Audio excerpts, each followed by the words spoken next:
Wala po, wala po. Wala po. Hihingi lang po ng update kung ilang signatures na po yung para mag-object dun sa pagpapakontempt kay ako lang po. Um, sa ngayon, nakakalima. Alhamdulillah, lima. Limang. Kailangan ko pa ng 3. May mga nakausap na ako na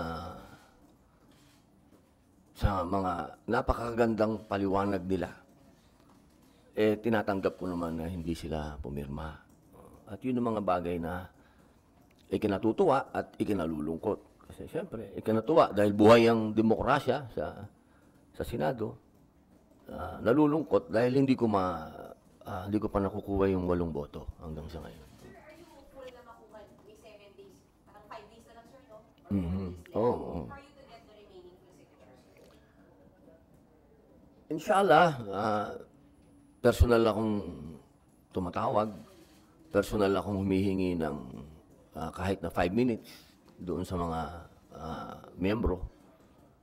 Mayroon pa akong bukas, mayroon pa akong Sabado, Linggo. Sana mapagbigyan pa tayo ng mga hindi pa nagsasabi ng hindi sila pipirma. Sir, gaano po mahalaga sa inyo na mabuo yung 8 signatures para hindi pa contempt ibuloy? Napakalaking bahagi ito para sa akin, una, sa usapin ng demokrasya. Kasi talagang ang inyong mga senador ay, lalo na ako, no? Kung mapapansin nyo, kapag yung paggalang na ibinibigay ko sa kapwa senador, masyadong mataas sa akin yun, yung ganong klaseng ano. Kasi democracy tayo eh. Katulad nitong kay Ma'am Senator Risa Ontiveros, sa malalim na pagpupugay at paghingi ng paumanhin sa kanya, ako talaga nakikiusap lagi sa kanya at humihingi ng paumanhin kung ako'y sumasalungat. Hindi sa kadahilanan na gusto ko siyang sagasaan o ano, kung hindi yun ang pangalan ng demokrasya dito sa Senado. Kaya, ano man ang kahinatnan nitong aking motion na bawiin sana yung contempt, ang mahalaga sa akin dito, pinaglalaban ko to. Kasi demokrasya ito eh. Magkakaiba tayo ng prinsipyo. Hindi ito usapin ng kaibigan ko, si Pastor. Hindi yon. Walang ganong klaseng hiwalay yon. Ang aking paniniwala dito, ito ay nasa DOJ na. Hindi naman siguro kalabisan kung hingin natin sa ating mga kasama na wag nang dalawang sangay ng gobyerno pa ang gagawa ng investigasyon. Merong judiciary, meron pang House, meron pang Senate. Parang yun, sa resources ng gobyerno, parang doon na sa isang, parang masyadong magastos ba sa aking palagay. Pangalawang punto, in aid of legislation, pagka inisip ko, kapag ito ay pinag-usapan natin ng palalimin ng umaabot sa iskandalo, parang para sa akin, malinaw na, ano ba to? Parang sa konstitusyon natin, meron talagang paghihiwalay ng Estado at religion. Dito, sa nakikita ko, pagka nagpatuloy sa ganitong proseso, parang sinasaklawan na ba natin, magkakaroon ba tayo ng mga panukala na sasagasaan natin ang religion? Kasi ang papunta na to hindi na, wala na kay pastor yung, pupunta na doon sa buong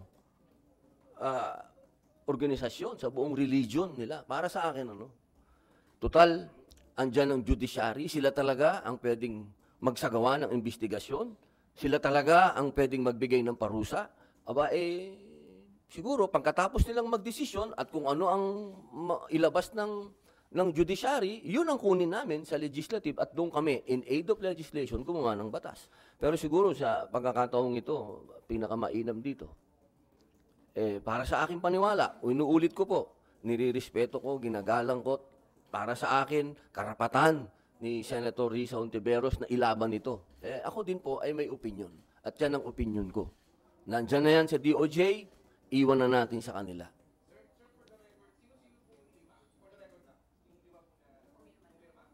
Siyempre, sayang nga dahil ang kailangan pumirma dyan, mga miyembro. Eh kung nagkataon na miyembro sana si Bato tsaka si Tolentino, di sana may 4 na ako. Eh ngayon, dadalawa kami ni Senator Go na PDP laban, si Ma'am Tita Mama Bear, Cynthia Villar, 3, si Ma'am Gabriela Silang Marcos, pang-4, at si Super Rider, Senator JB Ejercito. 5 kami. Kulang pa kami ng 3, boss. Oo. Tulungan mo naman ako. Sa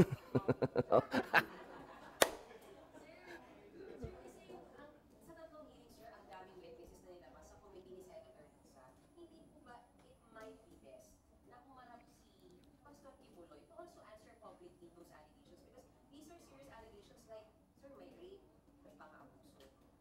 And when people are saying, humarap na lang siya, sir.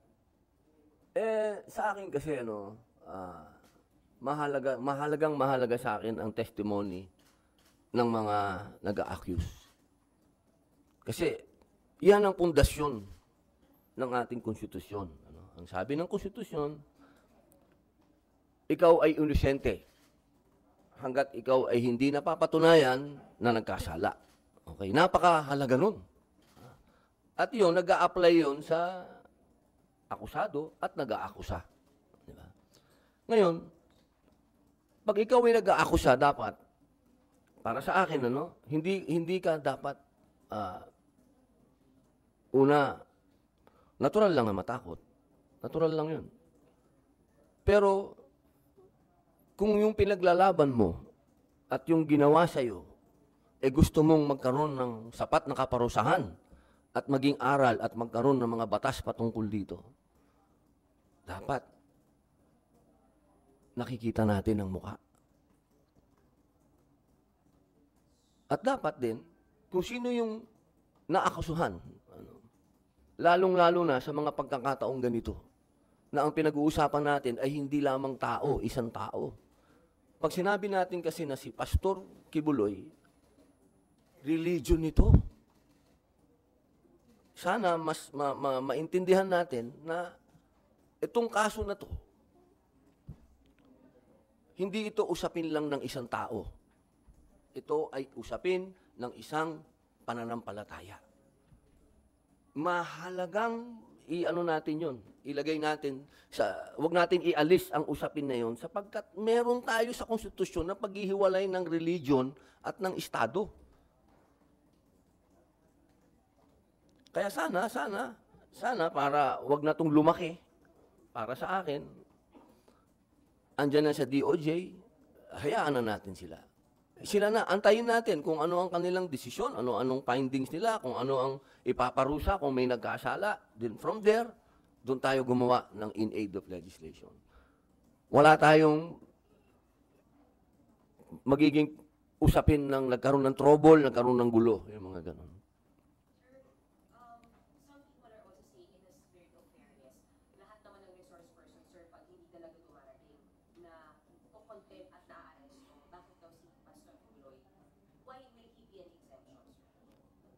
Kung maalala mo, ako wala akong relasyon kay Aguila, yung isang kanilang kanilang inimbestigahan. Hindi ako pumunta kahit isang hearing nun. Kasi sa loob ko, nasa loob ko na yon na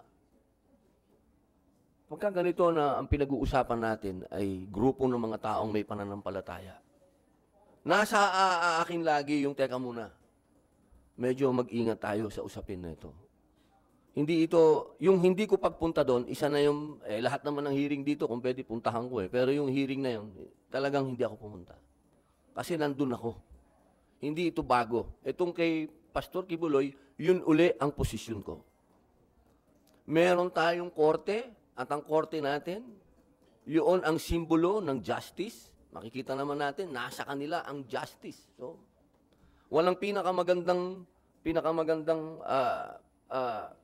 avenue para humingi ng hustisya ang mga biktima, kung meron. She said, hustisya dito sa mga judge na pwedeng magbigay ng kanilang hukom.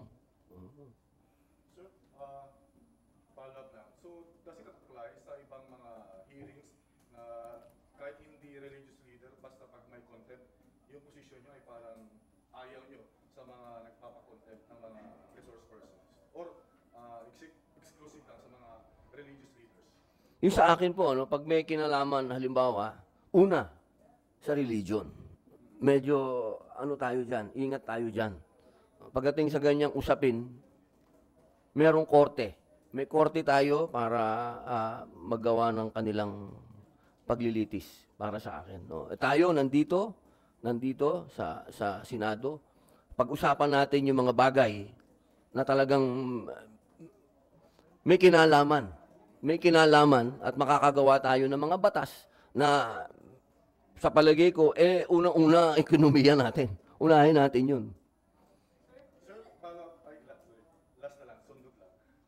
Paano yung tinatanggap yung mga backlash, yung mga negative comments sa inyo sa social media? Dahil, siyempre, yung pagkampi nyo kay Pastor Kibuloy na controversial, hindi naman lahat ng milyong Pilipino ay naniniwala na siya ay siyempre. Oo, pero masyado namang diretsahan yung kumampi. Hindi man ako kumampi, tol. So naman, oh. Masyado naman panghuhusga yan. Isa ka dun, eh. Oh. Masyado mo akong hinusgahan. Ang tawag dyan, demokrasya. Bilib na bilib pa naman ako sa balbas mo. Ikaw talaga, akala ko naman, kaisa kita. Hindi, ano yan, democracy. Democracy. Meron akong mga, katulad nung kinausap ko, si Ma'am Risa. Meron tayong mga personal na dahilan, pare, na pag sinabi ko sa public, kasi lagi sinasabi ng publiko, hindi man lang niya sinabi kung ano yung dahilan niya. Basta sinalungat niya yung sinabi na, yung contempt. May mga bagay kasi na pinag-usapan namin ni Ma'am Risa na para sa akin, yun ang sinabi sa akin ng imam ko eh. Naging un-Islamic ako nung first hearing. Kasi hindi ko nasabi sa kanya na ang posisyon ko ito. Bigla lang ako nagsalita. Kaya nung pangalawang hearing, humingi ako ng 1 minutong suspension. Nagpaalam ako sa kanya na ito ang posisyon ko. Personal ko to. Ito ang aking paniniwala. Buong paggalang sa'yo. Hindi ako yung klase ng tao na mag-grandstanding sa hearing at pagiging chairman ni Ma'am Risa, aagawin ko sa kanya, ayoko ng sapaw dito. Kapag meron ng tinatanong kayo sa aking media tungkol sa ibang committee, ang lagi kong sinasabi, teka, hindi ako spokesman ng committee na yan, nakakahiya doon sa chairman. Kasi ayoko mang-agaw. Hindi ko naging ugali yun. Ngayon, kung ang tao, sinasabi mo na kinakampihan na, mabihira naman yung kinakampihan. Demokrasya, tol. Meron akong sariling dahilan eh. Ang sarili kong dahilan para sa akin, nagiging biktima si pastor kasi nilabanan niya yung NPA. Yun ang sarili kong wala tayong hindi deserve para sa mga mata ko ng isang tao ang tingin ko bayani sa pakikipaglaban niya sa komunista na naging kasama ko. Ganitong klase papayagan ko maiskandalo. Teka muna. Nasaan ang utang na loob natin sa serbisyo ng taong ito na inalay niya sa paglaban sa komunista? Yun ang personal kong dahilan. Hindi ito usapin ng pagkakaibigan. Kasama ko tong taong ito. Noong lahat ay tahimik na lumaban, lumaban yan. Para sa akin, deserve niya yun. Deserve niya ang aking suporta na mapunta siya sa korte, sa judiciary. Yun. Hindi ako naniniwala na in aid of legislation, makakagawa tayo ng mga bill ngayon na maapektuhan ang kingdom. Religion yan. Yun, pare ko. Sana naintindihan mo na ito. Lambihira, kampi-kampi naman to.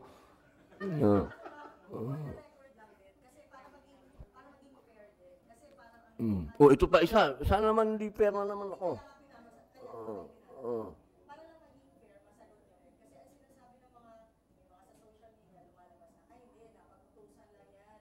Napagutusan lang si Senator Robin para mag-check. Kasi daw po close si Pastor Kibuloy kay dating Pangulong Duterte. Paki-clarify. Magandang tanong yun. Kasi, ang posisyon ng aming chairman sa PDP Laban, pumunta si Pastor, di ba? Sabi niya, yun ang posisyon ni dating Pangulo.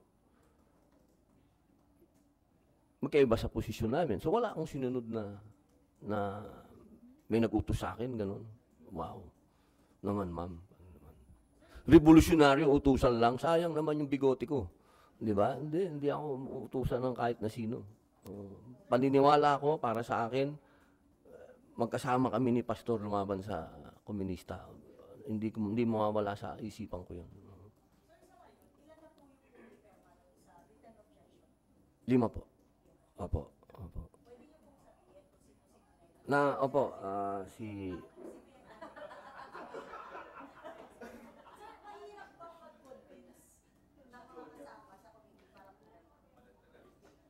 Yung salita kasing convince, parang ano yun eh. Hindi ko pag naman ginawa yun. Kasi nirespeto ko naman lahat ang posisyon ng bawat senador. Siguro mas magandang magpaliwanag. Yun, nagpapaliwanag. Ipapaliwanag ko kung bakit ko sinalungat, yung ganun. Hindi naman mahirap magpaliwanag. Siyempre, magpapaliwanag din sila.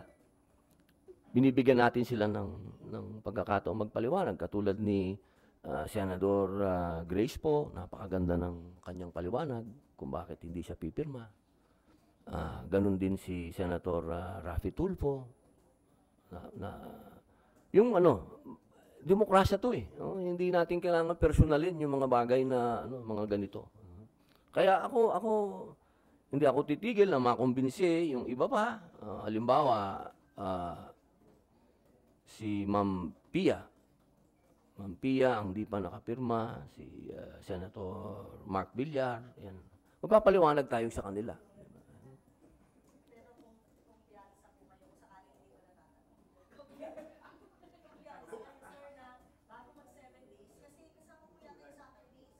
Opo, 7 days.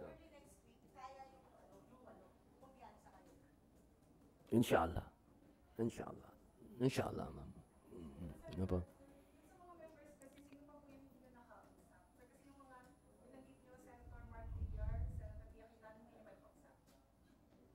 Napatingin ako kay attorney. Sino ba mga nakausap natin?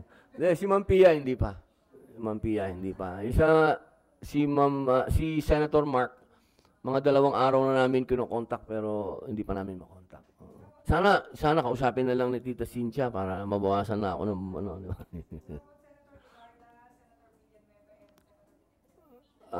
Siyempre si Senator Coco, wala na dun sa numero kasi siya nga yung nandun di ba? Siya nga yung nag-conquer dun. Titingnan natin. Alam mo, ang mahirap, na-tiyempo pa tayo sa buwan ng kababaihan kaya, di ba? Medyo...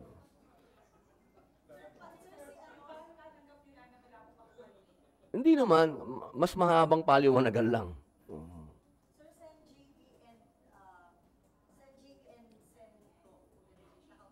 Tapos na po, nakapirma na po si Ma'am naman Ma'am, ito, sabihin ko na, para si Senator Senator Ejercito, Senator Cynthia Villar, Senator Marcos, tapos ako, pang-5.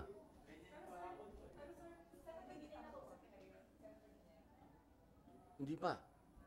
Wala pa. Wala pa. Ang malinaw, sir, na no ay Senator Poe at Senator Raffy Tulfo. Dalawa lang, sir, ang nagtulungan na nakausap. Yes, ma'am. Siyempre, uunahin mo yung meron kang, di ba? Meron kang, may relationship ba? Kasi si Ma'am Grace, alam naman natin, anak ng hari ng pelikulang Pilipino, di ba? Si Senator Raffy naman, kaibigan natin, lagi nating kakwentuhan. Yan. Susunod na lang yung mga alpha na medyo, Just to add lang sa mga questions. Kailan po yung nakipaglaban kayo sa komunista with Alpha Polo? What year was this? Ito nung panahon ng NTF-ELCAC, magkakasama kami niyan. Di ba? Panahon ni Digong, 2016 hanggang 2022.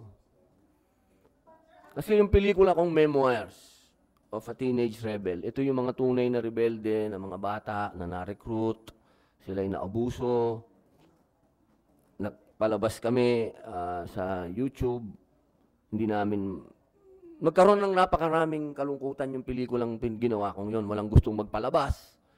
Ang nangyari, dinala ko sa mga government stations, ayaw din nila ilabas. Pero sa SMNI, nailabas ko. Pumayag si Pastor.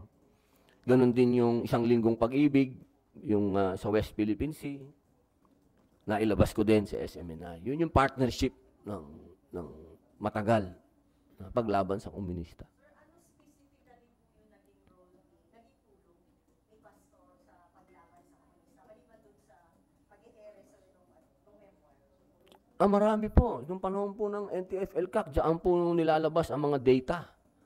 Ang mga data, no? Ng mga, kung ano yung mga nangyayaring, halimbawa, galing sa AFP, yung mga tinatawag naming,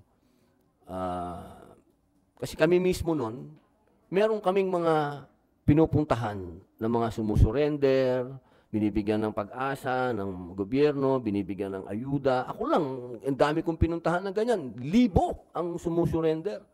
Hindi mo mapanood sa ibang channel. Mapapanood mo sa SMNI. Napakahalaga nun. Oo, napakahalaga. Sa usapin ng paglalathala ng ginagawa ng gobyernong maganda, napakahalaga nun. Some senators who already signed, Senator Sid Villar, Senator Han,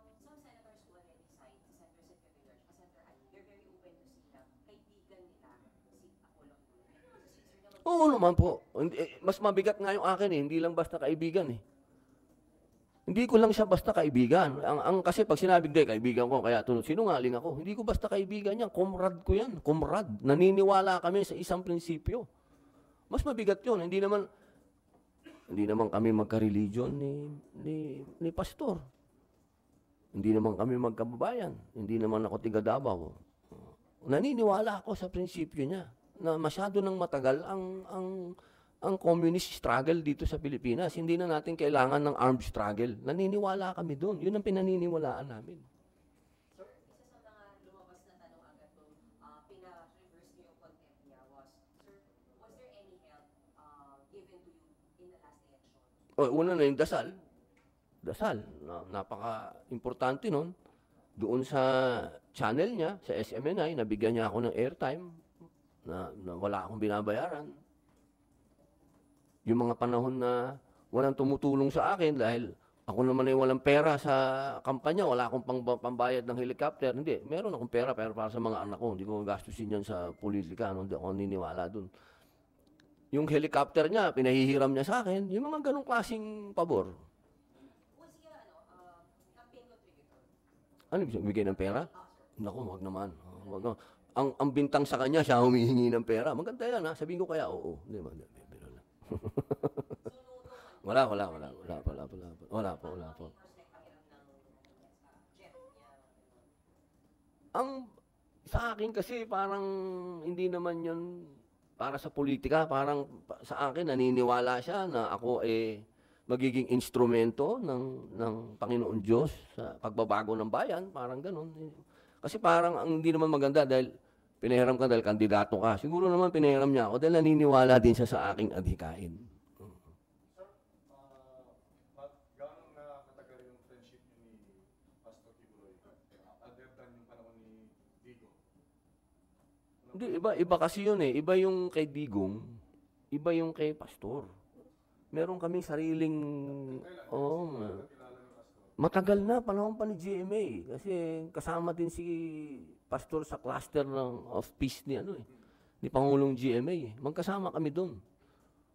Ganun nakatagal ang pagsasama namin sa adhikain, hindi sa usapin ng pananampalataya o kundi sa paniniwala na kailangan natin ng kapayapaan sa bansa natin. Si Senator Sincho, openly sinabi niya kanina na sa kanyang pagkakilala kay Pastor, hindi raw na magagawa yung mga pinapanatang sa kanya. Do you share yung parang Aba, pag sinabi ni Mama Bear, panghahawakan ko yun. Oo, kasi siguro mas meron din silang pagkakakilala kay pastor. Oo, iba sa pagkakakilala ko. Oo. Kaya napakagandang marinig nun. Malalim yung pagkaibigan nyo bilang lalaki. Kung sa occasion, wala ko siya nababanggit na yung usapang lalaki ba? Sige, ito maganda. Ay, naku. Parang malabo naman yun sa isang Muslim at sa isang pastor mag-uusapan ng ano. Oo, wala. Oo, kasi wala na rin sa edad namin siguro. Siguro kung pwede niya ako mabiro ng ganun kung mga panahon pa siguro bago umakulong. Pero ngayon na alam niyang takot ako sa asawa ko, hindi ako mabibiro ng ganun. Kahit na sino sa mga kaibigan ko, kakilala ko ngayon, hindi na putok yung ganun na, sino yung maganda, yung ganun, hindi na. Sa ngayon, laging ang pinag-uusapan, pare, paano ba yung bayan natin? Ano magagawa natin sa bayan natin? Ano? Sir, about Chacha lang po. Sir, sa house po kasi pumasa na sa committee level yung RPH7. Ano po yung reaction niyo dito? At sa tingin niyo po maapektuhan nun or magpapabilis dito sa Senado after this? Alam mo, ma'am, bilang respeto, kay Senator Angara, ayaw ko muna talagang magkomento dyan sa Chacha. Kasi, una sa lahat, alam lahat ng tao na pabor ako sa Chacha. Napaka-bias, napaka-unfair para kay Senator Angara na sa kalagitnaan ng kanyang hearing, meron ako mga side interviews na hindi siya mabibigyan ng para sa akin, kanya ngayon to Siya ngayon ang bida dito. Hayaan muna natin si Senator Angara, kung ano man ang mas maganda yung reaction niya ang hingin natin patungkol dito sa nangyari sa malaking kapulungan. Kasi malaking ano yun, malaking ano na naman yan, ma'am. Alam mo naman. Ayokong mas maganda kung si Senator Angara tapos si SP ang magandang magbigay ng pahayag dito. Tapos mula sa pahayag nila, doon ako magbibigay ng pahayag para hindi ako sumasalungat kung saan man ang direksyon nila. Sir, si Sen. Ivy at si Sen. Kenya, kasama niyo po dito yung about kay Pastor Tutuloy. Silang dalawa rin po nagsasabi ayaw nila sa Chacha. Kung ngayon daw po kotohan, no po sila. Sir, are you willing also na kausapin din sila to convince them for Chacha since yun po yung advocacy? Nakausap ko na sila noong pa So, baka naman isipin nila, sirang plaka ako, paulit-ulit, di ba? Naiintindihan ko ang bawat posisyon ng senador sa Chacha. Yan, una pa lang, hindi naman ngayon lang, noong panahon na tayo ang nagsasagawa ng pagdinig, open naman sila na sinasabi nilang hindi talaga sila okay dyan. At ako naman, nirerespeto ko naman yung kanilang mga posisyon. Pero siyempre, iba ito ngayon. Sa oras na to, ang humihingi nito ay ang executive. So siguro, ito na yung pinakamagandang oras para kay Senator Sani. Siya dapat ang mag-shine dito, di ba? So, bigay natin sa kanya. Para sa akin, kung may kakausap dapat sa mga senador, dapat pangunahan niya. Hindi ako. Kasi ayoko mang-agaw ng ano, hindi maganda.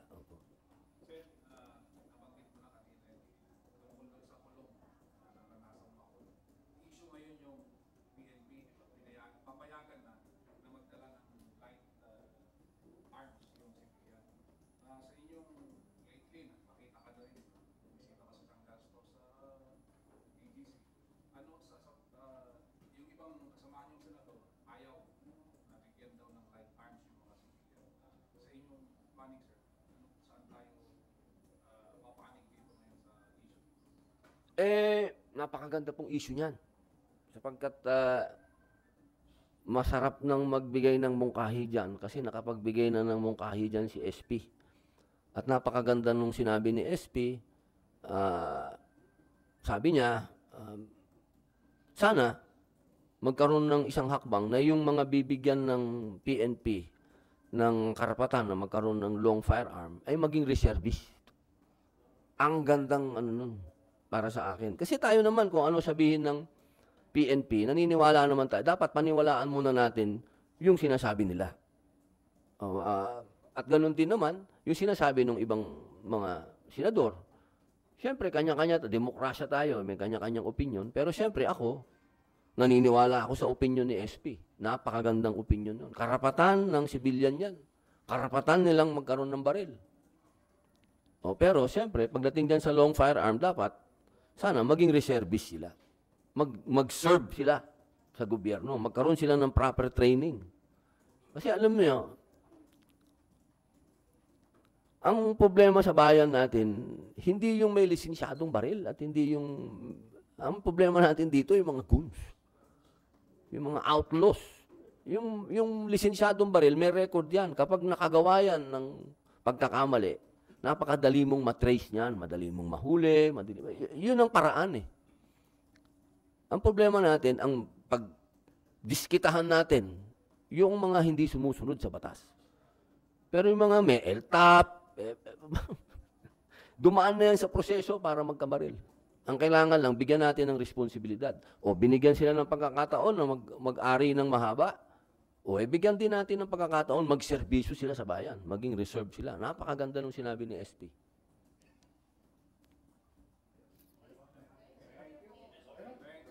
Opo, salamat po. Welcome to my party, we're just getting started. A life is a dream or a nightmare scarring. Hand me a drink.